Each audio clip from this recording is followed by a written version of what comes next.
sing. Are you ready?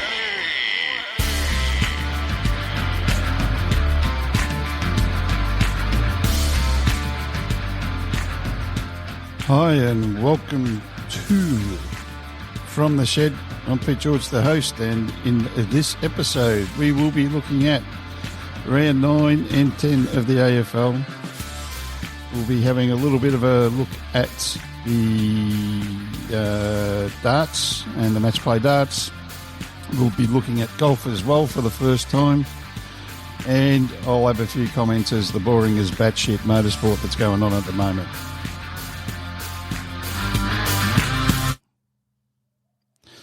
Hi, and thanks for listening to today's episode of From the Shed. And we'll be going through a few things. I'll be giving a few thoughts and making a few comments as well along the way. To start it off on today's show, we're going to be looking at the AFL and round 9, where Richmond took it up a notch and had a good win over the Dogs by 41 points, and once again Dusty has become Dusty. Then Melbourne, they have their own demons and they're still going backwards, and they got done by Port by 51 points. Then my team, and never underestimate a hawk with clipped wings, because we defeated the Blues by 31 points. The Lions are backballing teams and they beat the Bombers by 63. And the Roos bounced the Crows by 69, and the Crows are hopping mad. Then the Saints keep on marching on and they won over the Swans by 53 points. Then the Cats, they stuffed up my theory, and I'll explain that when we get to their game, and they lost to the Eagles by 9. The Suns didn't shine, and the Giants beat them by 26, and Buckley wasn't the only one docked. His team lost by 12 points to the Dockers. So the first game is the Western Bulldogs over against Richmond. Richmond 90, Bulldogs 49. Now I'll have a pull up my normal stats that I have a look at. The match leaders, goals, there was 3. Mitch Wallace had 3. Dusty had 3. And Jack Arts had 3. Disposals went to Jack McRae. He's quite a handy footballer, is Jack. And he had 37 disposals. Marks, there was Jaden Short and Jason Castagna. They both had 7. Score involvements was Dusty with 9. Tackles, Sydney Stack. It was good to see. A little tenacious fella. He had 7. Contested possessions, Jack McRae, Dusty, and Tom Liberatore all had 14. And fantasy points was 114 to Jack McRae. But when I have a look at player stats, let me have a look at Dusty's, because it looks like he's back. He's played the last couple of... He had 100 points, but he had 26 disposals, 16 kicks, 10 handballs, 2 marks, 3 tackles, 4 clearances, 1 goal assist, and 3 goals won. So it wasn't a bad game by Dusty. Richmond are starting to warm up.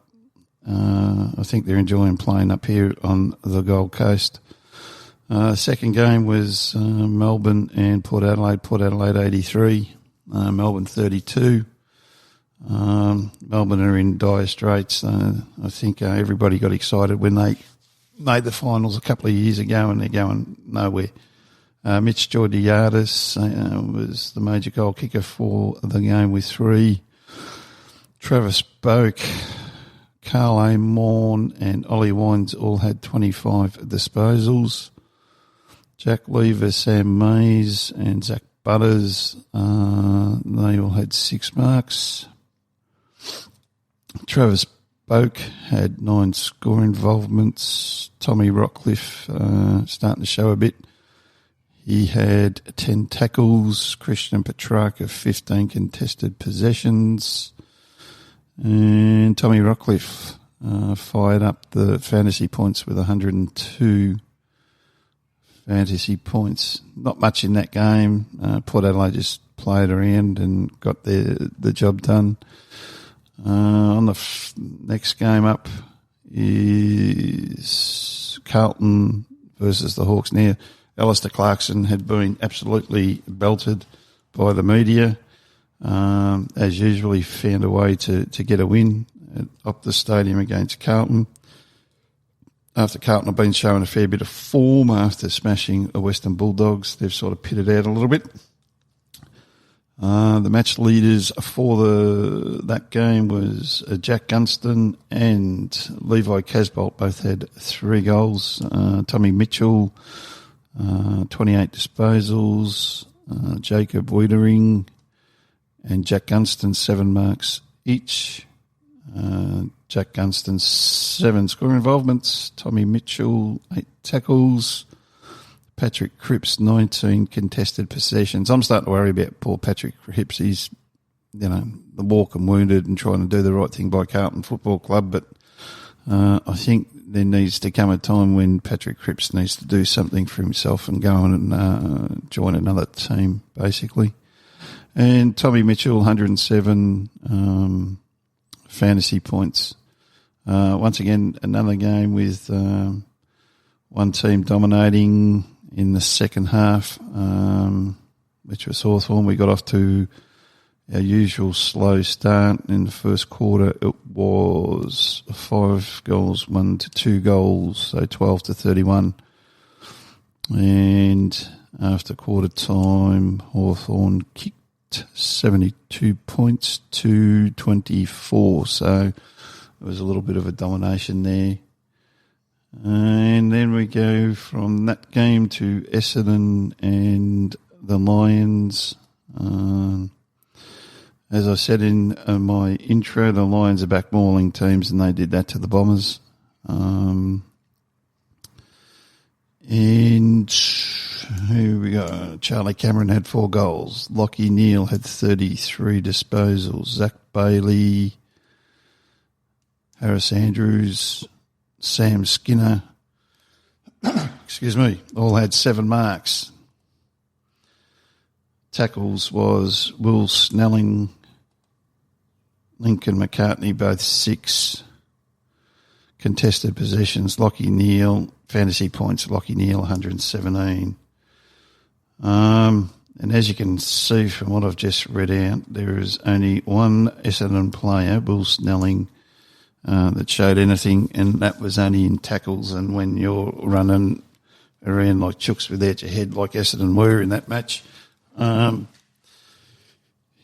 you'll end up doing a lot of tackles, unfortunately. And Johnny Worsfold's got a little bit of problem going on at Essendon. Don't know what it is.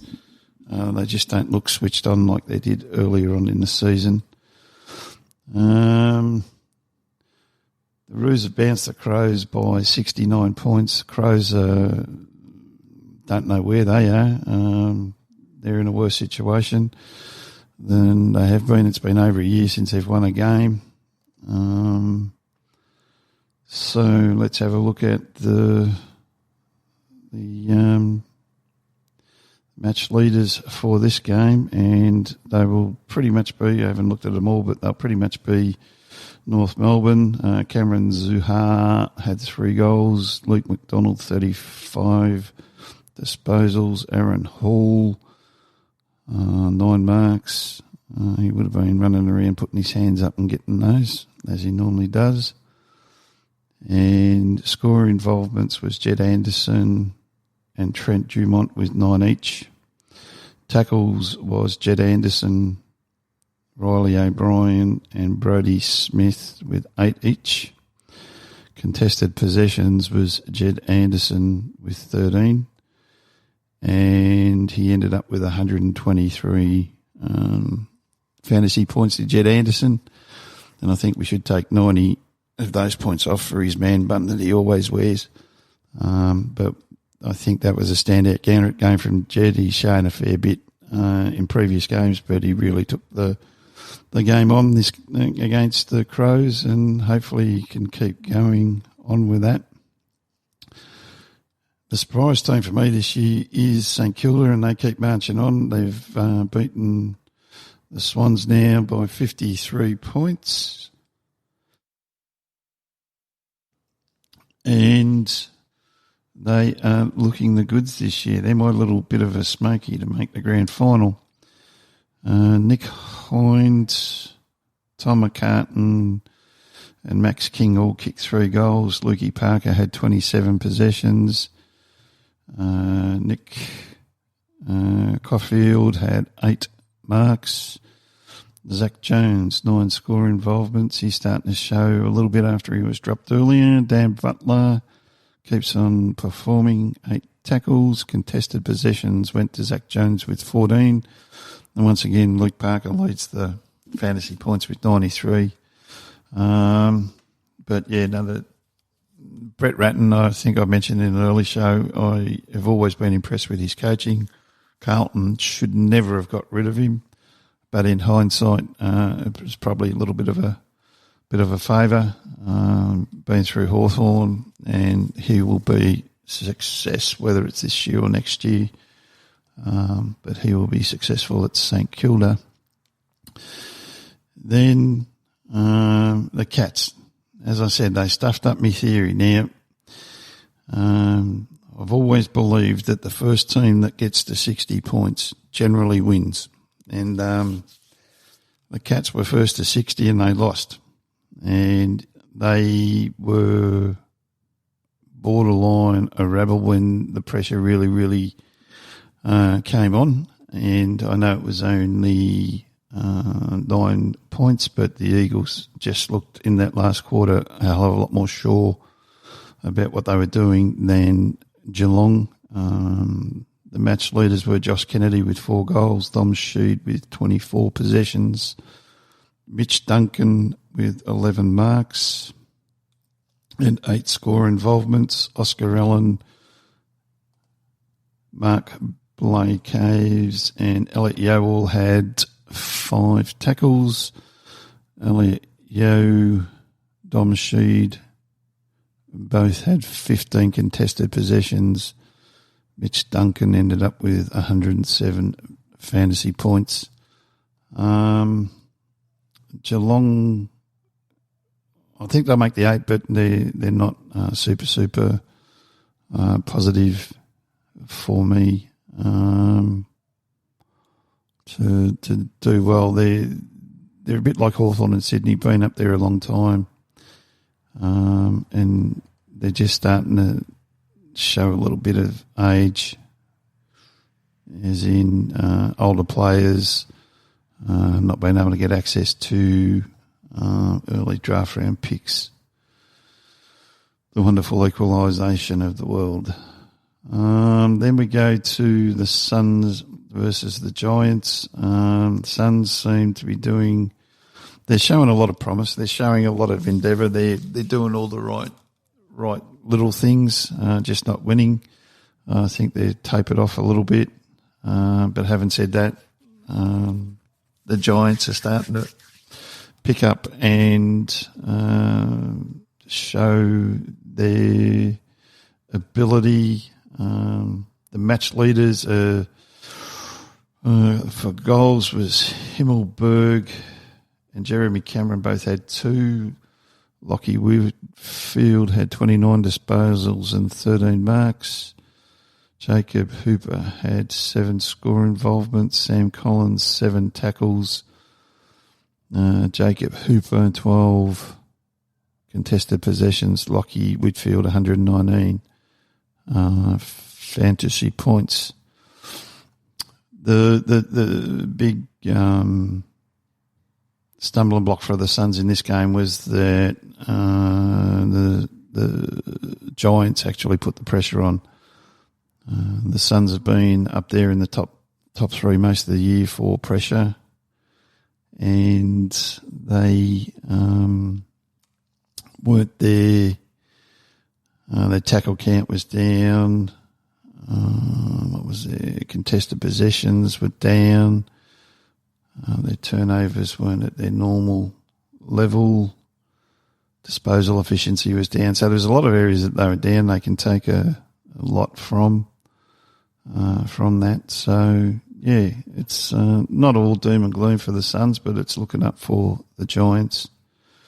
And in the final game, the best game, and I hope Martin Stillman listens to this and understands that Collingwood are going backwards at a rapid rate. The things that are going on at the club are not too flash. Like Buckley, I know I had a bit of a joke. Buckley wasn't the only one, but his team lost by 12 points. You guys are in lockdown. You're privileged to keep on working and doing the job you do, and then you go out and do stupid things. I don't think it's right, and you deserve the loss, to be honest. And the match leaders for the game was Matt Taberner, had kicked 4 goals. He's starting to grab anything that's in sight. Adam Treloar had 30 disposals, but he gets most of them on the outside, not on the inside. Ethan Hughes and Braden Maynard both had 8 marks. Score involvements were still side bottom, and that goal he kicked third quarter was a bit freakish outside boomerang, and he looked like he's never missed a beat.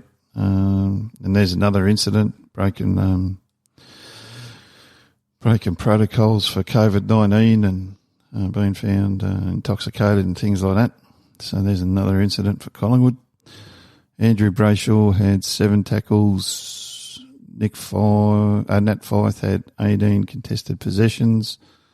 Luke Ryan won the fantasy points with 102.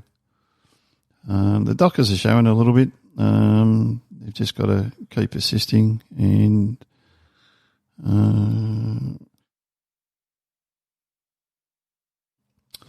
with the COVID-19 season, anyone's still a chance to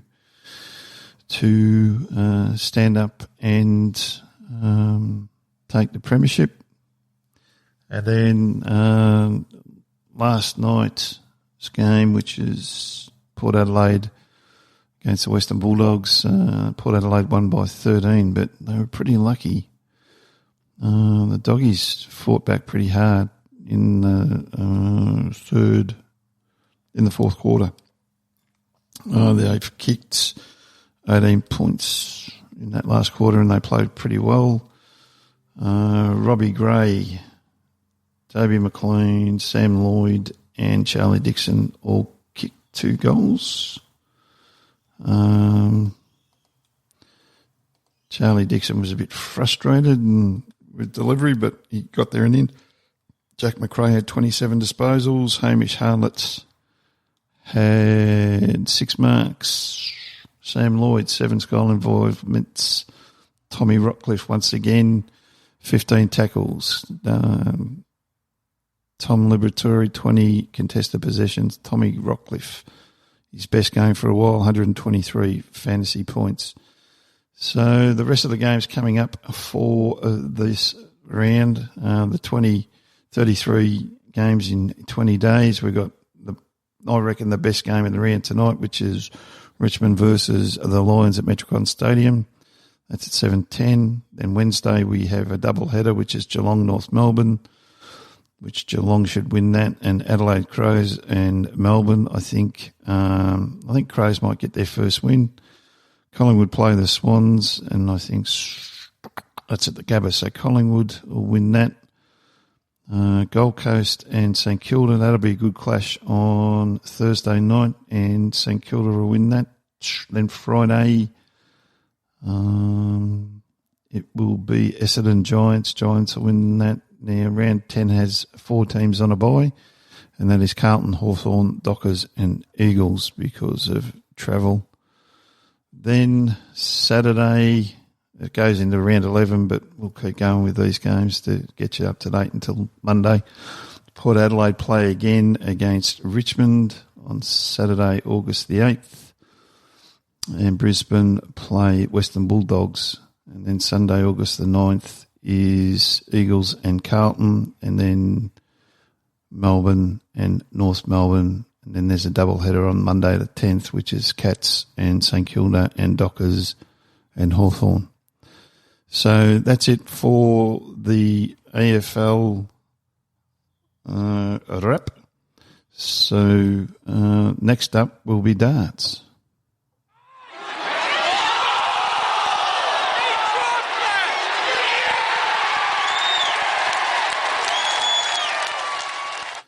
Yeah, so we'll get into the darts, and I apologise for all you darts fans out there. I have been ill, not COVID-19, just a normal chest infection that I get with the health issues I have, but that's life. So just a quick shout out to Dimitri Vandenberg, great win. He played well the whole tournament. There was he didn't look like really losing the match, to be honest. He just powered through and won. I won't go into all of that because it's a little bit past it, but he beat Gary Anderson. I think it was 18-9 or 18-10, somewhere around there.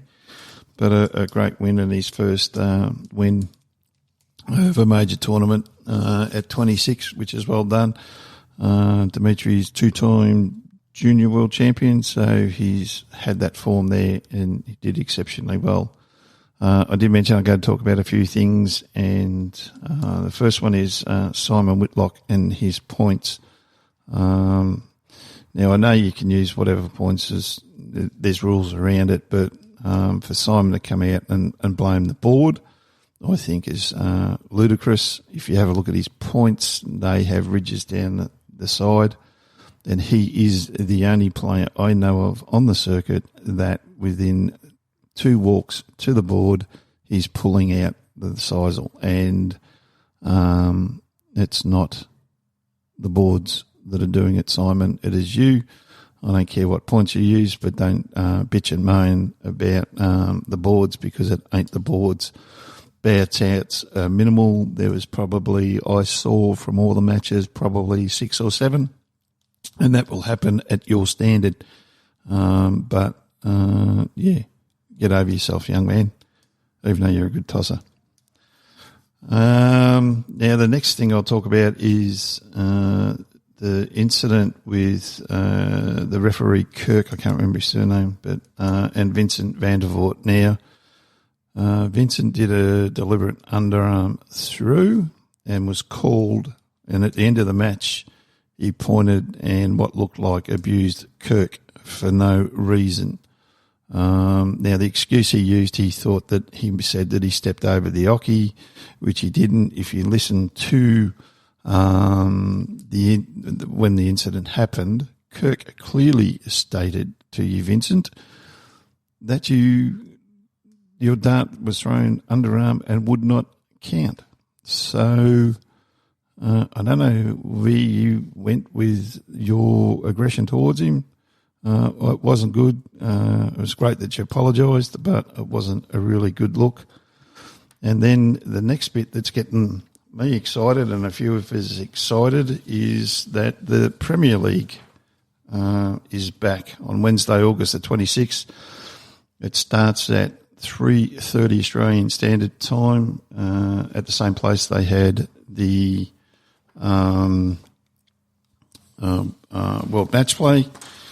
And the first lot of matches, which starts, as I said, on August 26th, is Michael Smith versus Gary Anderson, MVG versus Rob Cross, Nathan Aspinall versus Gerwyn Price, Chris Dobie versus Daryl Gurney, Peter Wright versus Glenn Durrant. Now, for a little bit of fun, and once we get closer to the match play, we'll be doing our reports on that, and we'll have the Nuggety Irishman Smack coming on board. We'll be going head-to-head with our tips for the final part of the Premier League. So make sure you follow From the Shed on Facebook and Twitter. It'll be across all of that. And also the show on Spotify and podcast and Apple Podcasts, Google, the whole lot. So make sure you stay on top of that, and we'll have our tips for that.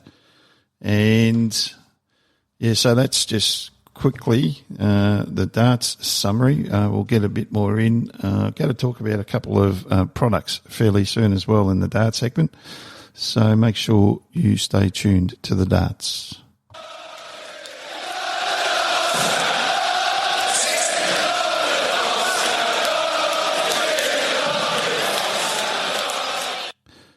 One of the things that I do enjoy and have had heavy involvement with is golf. And what we'll be doing with the golf is just making sure that we keep you informed of what's happening with the Aussies around the world, both male and female.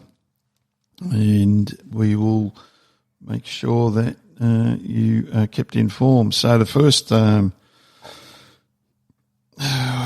look at is over in the US, the PGA Tour and the World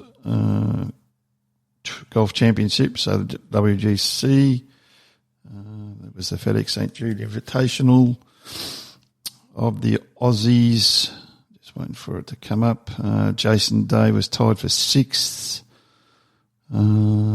Lucas Herbert was 49th, Mark Leishman 52, Cameron Smith 59th, as well as Matt Jones with the WGC. There's no cut. The winner was Justin Thomas, 13 under. Jason Day was 9 under. Lucas Herbert was even, 1 over for Mark Leishman and 3 over for Cameron Smith and Matt Jones. So at the same time, there was the Barracuda Championship. Now, this is a modified Stableford event. It's been won by a couple of Aussies along the way. I think Aaron Badley's won it, I think, at one stage. So the best of the Aussies was Cameron Percy at plus 25, then Cameron Davis plus 23. Honorary Aussie, Timmy Wilkinson, Kiwi, I know, but he will look after them as well. He was plus 20, Reen Gibson plus 13, John Sendon plus 5, Aaron Badley minus 6 and minus 13 for Greg Chalmers, so they missed the cut. The winner of this was Richie Werinsky on plus 39. Don't know how the system works, but yeah, that's how it works. It's a Stableford. If you play Stableford, you'll know how points work. Then Corn Ferry, which is the secondary tour. A couple of Aussies shone out here. One golfer that I do. So the winner was Seth Reeves at 11 under. One shot back was Kiwi Nick Voke and Ryan Ruffles. Now, Ryan's a great golfer, and he is starting to come through on the Corn Ferry Tour, but unfortunately he was 2 over the card in the final round with a 73. You can always say it, but yeah, it may have cost him the win. Jamie Arnold was 3 under. Steve Elker was 1 under. Brett Truitt ended up 6th over. Mark Hensby and Brett Coletta both withdrew from the tournament, but it was great for Nick and Ryan on the Corn Ferry tournament. Then we step across to the LPGA and see how the girls fared. There was 5 of 4 Aussies, 1 Kiwi. Minji Lee ended up at 4 under and finished 3rd. Then Lydia Ko was tied for 28th, the same as Sarah Kemp. Sarah Jane Smith and Catherine Kirk both missed the cut. So that is a wrap for the golf. We'll get more and more involved with the golf as the season progresses, but don't forget to listen to our show on Spotify, Apple Podcasts, Google Podcast, and our website at fromtheshed.com.au, and we will keep you up to date as often as we can when that needs to be updated. So thank you for listening once again. I'm Pete George. I am the host of the show, and we will see you, I would say, Friday will be the next show, or Monday. So once again, thanks for listening.